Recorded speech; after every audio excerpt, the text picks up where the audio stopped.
अस्सलाम वालेकुम दोस्तों, उम्मीद करता हूँ आप बिल्कुल ठीक ठाक होंगे। 11 अप्रैल सन 2025 और दिन है जुमा का। आप तमाम दोस्तों को हमारी तरफ से जुमा मुबारक हो। तो दोस्तों, ओमान की तरफ से ऐलान किया गया है टेम्परेरी वर्क परमिट के हवाले से, यानी महदूद मुद्दत के लिए जो वर्क परमिट है, महदूद मुद्दत के लिए जो वीज़ा है वो जारी किया जाएगा। आपने देखा होगा जो सलाना खरीफ के सीज़न में जो है वो मुख्तलिफ एक्टिविटीज़ में जो है वो नफ़रात की, आदमियों की ज़रूरत पड़ती है।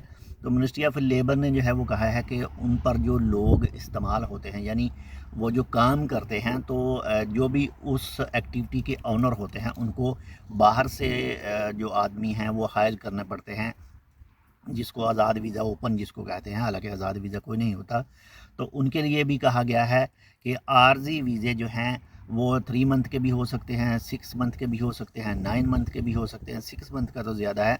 बाकी वो नेक्स्ट इसके हवाले से कोई अपडेट आती है वो भी इंशाल्लाह आपके साथ शेयर करेंगे कि कितने महीने का वो वीज़ा होगा। लेकिन ये एक सहूलत, बड़ी ज़बरदस्त किस्म की ये सहूलत आप इसको कह सकते हैं, ताकि एक तो कानूनी तौर पर अपनी एक्टिविटी जो है वो मालकान चला सकेंगे, उनको किसी किस्म का फ़ाइन वगैरह या फिर पकड़ने दकड़ने का जो चक्कर है वो भी नहीं रहेगा, वो भी ख़त्म हो जाएगा। बिल्कुल कानूनी तौर पर जो है वो अपनी काम जो है वो चला सकेंगे। माशाल्लाह से अगर बात करें खलाला खरीफ सीज़न की, तो पिछली दफ़ा तकरीबन मेरे ख्याल में 1 मिलियन के करीब जो है वो विज़िटर सलाला खरीफ देखने के लिए गए थे, और उम्मीद की जा सकती है कि इस साल जो है वो मज़ीद ज़्यादा जो हैं वो विज़िटर सलाला खरीफ देखेंगे।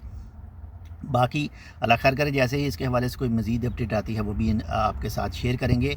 जैसे ही कोई ऑफिशियल अपडेट आएगी वो किन के लिए होगी, उसमें पाकिस्तानी अलाउड होंगे, उसमें बांग्लादेशी अलाउड होंगे, उसमें इंडियन अलाउड होंगे, जो कोई भी अलाउड होंगे वो भी तफसीली तौर पर आपके साथ शेयर की जाएगी। और इसी के साथ साथ अगर बात करें जो एमनेस्टी स्कीम के बारे में कहा गया था, जो ओमान के आउट पास के बारे में कहा गया था, तो अभी हाल ही में पाकिस्तानी एम्बेसी के जो सफ़ीर हैं उनकी तरफ से एक वीडियो पैगाम जारी किया गया है, और उस वीडियो पैगाम में कहा गया है कि जो भी 2017 या 2017 से पहले जिनके वीज़े ख़त्म हैं उनके लिए जो प्रोसेसिंग है वो स्टार्ट हो चुकी है, ओमान की तरफ से स्टार्ट कर दी गई है।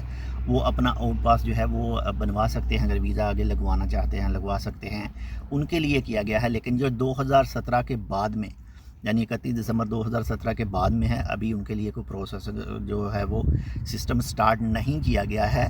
लेकिन जैसे ही वो भी स्टार्ट किया जाएगा तो वो भी इंशाल्लाह आपके साथ तफसील शेयर की जाएगी, जैसे कोई इसकी ऑफिशियल न्यूज़, ऑफिशियल अपडेट सामने आती है।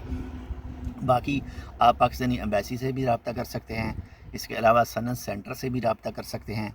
तो आप उनको बता सकते हैं कि हमारा वीज़ा जो है वो 2017 या 2017 से पहले ख़त्म है, तो वो जो भी रिक्वायरमेंट होगी वो आपको तफसील से आगाह करेंगे।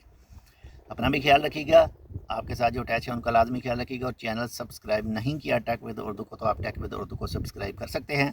बाकी अगर जैसे कोई मज़ीद अपडेट आती है टेम्परेरी वर्क वीज़े के हवाले से, तो उसकी तफसील भी आपके साथ शेयर करेंगे।